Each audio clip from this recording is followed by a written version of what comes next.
welcome. Once again, people, it is time for the rounds, brought to you by Brewed There, Drank That, and all that ails, of course. My name is Glenn, and we're keeping it local today, pushing that idea of support local, make a difference in your local economy, and there's plenty to offer in the local area. I'm really excited about today's episode. Keeping it local to Atlanta, and we are checking out the Brick Mason Series Old Stock Ale. Now, the reason I'm excited about this is because this represents possibly one of the most complex beers that my buddies over at Red Brick have produced to date. And I am so excited that they decided to let loose their inner mad scientist. This is their Old Stock Ale. It's going to come in 4-packs and be in the neighborhood of $10. So the Old Stock Ale is not just a 2-thread blend, but a 3-thread blend of copper or amber or red ales, however you want to say that. Take your pick. So the first, or maybe the last, I'm not sure in what order they blended them together, but one of these 3-thread blends has been oak aged for at least 2 months. The second thread to this blend has a healthy dose of caramel malt, so kind of just malted to the gills with nice caramel malts.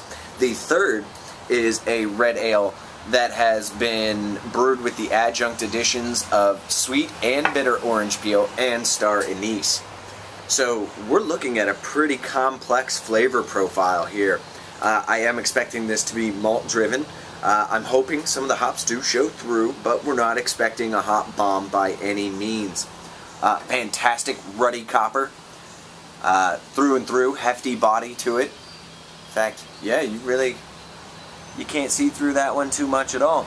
A bit of effervescence to it, that remarkably is actually pushing its way through the heft of the beer.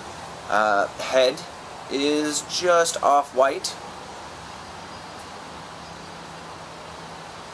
and looks like it might stick around pretty well.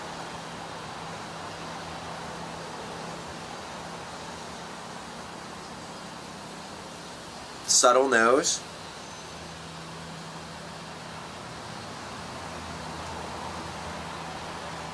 I do get the orange peel on the nose, and some relatively nondescript malt.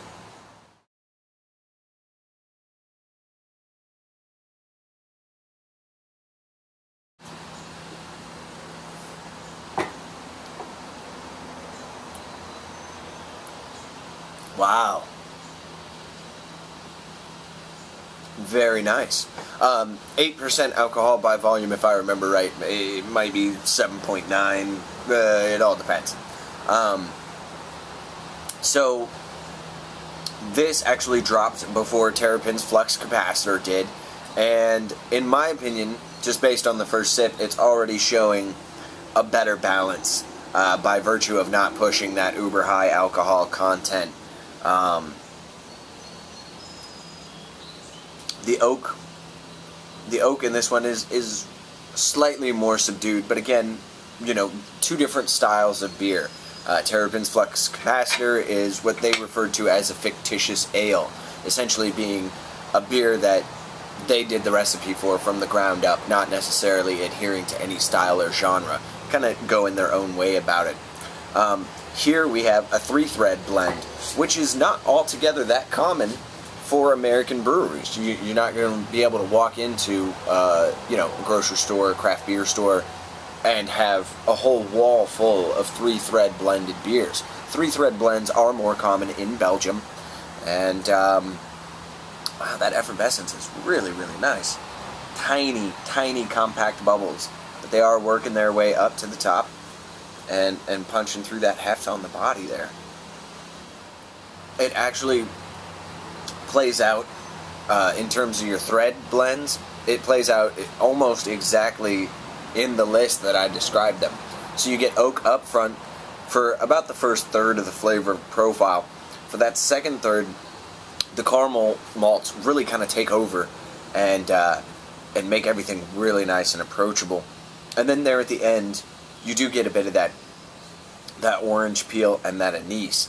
Now, I have to say, I am really impressed because overall, I'm not a huge Anise fan. You're not going to find me drinking absinthe. You're not going to find me messing with Jaeger, ever. I mean, even if my friends offer, I say, get me something else. So, the fact that I actually find the Anise appealing in this one, it is subdued. It's not a big pronunciation of the Anise, but well done.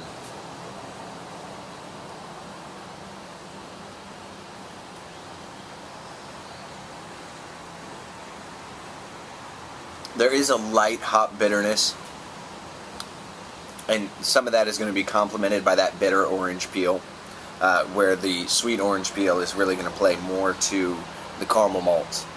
And then the anise, I would imagine, works as, it's almost kind of a palate cleanser there at the end, kind of enables it to wrap things up nice and neat.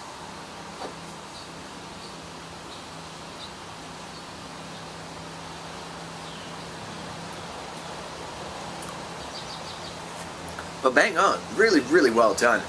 Trying to think if there's anything I missed.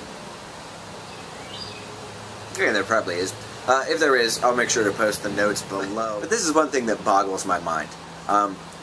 Especially as an American culture, we're constantly looking to up what we're doing. We're looking to, we're looking to get the next nicest car. We're looking to get the next nicest house.